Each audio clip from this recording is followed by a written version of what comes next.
दोस्तों, स्वागत है आपका हमारे चैनल पूजा से पूजा तक में। पंचांग के अनुसार इस साल पौष माह के शुक्ल पक्ष की एकादशी तिथि 9 जनवरी को दोपहर 12:22 से शुरू हो रही है। वहीं इस तिथि का समापन 10 जनवरी को रात्रि 10:19 पर होगा। जी हां दोस्तों, आज के वीडियो में हम बात करेंगे जनवरी 2025 के 10 तारीख को पढ़ने वाले एक जानते हैं।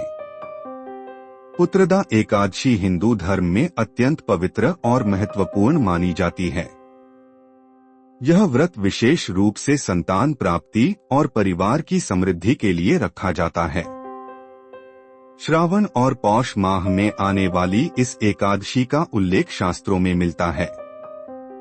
इसे पुत्र देने वाली एकादशी के रूप में जाना जाता है। व्रत रखने वाले भक्तों को भगवान विष्णु की कृपा से सुख, शांति और इच्छित फल की प्राप्ति होती है। पंचांग के अनुसार इस साल पौष माह के शुक्ल पक्ष की एकादशी तिथि 9 जनवरी को दोपहर 12:22 से शुरू हो रही है। वहीं इस तिथि का समापन 10 जनवरी को रात्रि ऐसे में पुत्रदा एकादशी 10 जनवरी को मनाई जाएगी। पुत्रदा एकादशी का महत्व क्या है, आइए जानते हैं। संतान सुख का आशीर्वाद। यह व्रत उन दंपतियों के लिए विशेष रूप से फलदायी है जो संतान सुख की इच्छा रखते हैं। फल की प्राप्ति व पुण्यों का नाश। शास्त्रों के अनुसार इस व्रत से वर्तमान और पूर्व जन्म के पाप समाप्त होते हैं।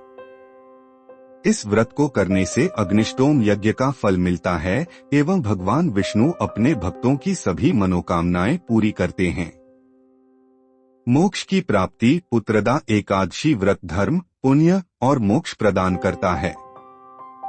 सुख शांति और समृद्धि। यह व्रत परिवार में सुख शांति और समृद्धि लाने वाला माना गया है। आध्यात्मिक उन्नति। भगवान विष्णु की पूजा और उनके नाम का स्मरण आत्मा को शुद्ध करता है। परिवार का कल्याण। व्रत न केवल संतान प्राप्ति के लिए बल्कि संपूर्ण परिवार के कल्याण के लिए शुभ माना गया है। दोस्तों, जानते हैं कि पुत्रदा एकादशी पूजा विधि क्या है, किन बातों का ध्यान रखना चाहिए। पुत्रदा एकादशी के दिन प्रातःकाल स्नान कर। दोस्तों, जानते हैं कि पुत्रदा एकादशी पूजा विधि क्या है, किन बातों का ध्यान रखना चाहिए। पुत्रदा एकादशी के दिन प्रातःकाल स्नान कर व्रत का संकल्प लें। पूजा स्थान पर भगवान विष्णु अथवा श्री कृष्ण के बाल रूप की मूर्ति या चित्र स्थापित करें। संतान कामना के लिए इस दिन भगवान कृष्ण के बाल स्वरूप की पूजा की जाती है। योग्य संतान के इच्छुक दंपत्ति प्रातः स्नान के बाद करें।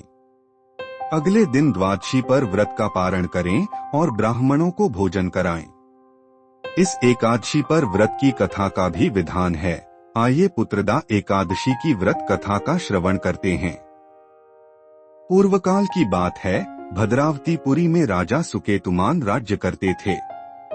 उनकी रानी का नाम चंपा था।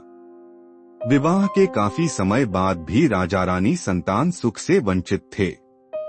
इसलिए दोनों पति पत्नी सदा चिंता और शोक में डूबे रहते थे। एक दिन दुखी होकर राजा घोड़े पर सवार होकर गहन वन में चले गए। पुरोहित आदि किसी को इस बात का पता न था। मृग और पक्षियों से सेवित उस सघन वन में राजा भ्रमण करने लगे। वन में राजा को एक सुंदर सरोवर के पास कुछ वेद पाठ करते हुए मुनि दिखाई पड़े। राजा मुनियों के पास पहुंचे और उन्हें प्रणाम किया। मुनियों ने बताया कि हम विश्वदेव हैं, यहाँ स्नान के लिए आए हैं। राजा ने उनसे अपनी संतानहीनता का दुख बताया और इसका उपचार भी पूछा। मुनियों ने राजा से कहा कि आपने बड़े ही शुभ दिन यह प्रश्न किया है। आज पौष शुक्ल एकादशी तिथि है। इसके बाद मुनियों के द्वारा बताई गई विधि से राजा ने पुत्रदा एकादशी का व्रत रखा। इस व्रत के पुण्य से रानी ने कुछ समय बाद एक तेजस्वी पुत्र को जन्म दिया। बड़ा होकर राजा का यह पुत्र धर्मात्मा और प्रजापालक हुआ। इस प्रकार पुत्रदा एकादशी की व्रत कथा संपन्न हुई।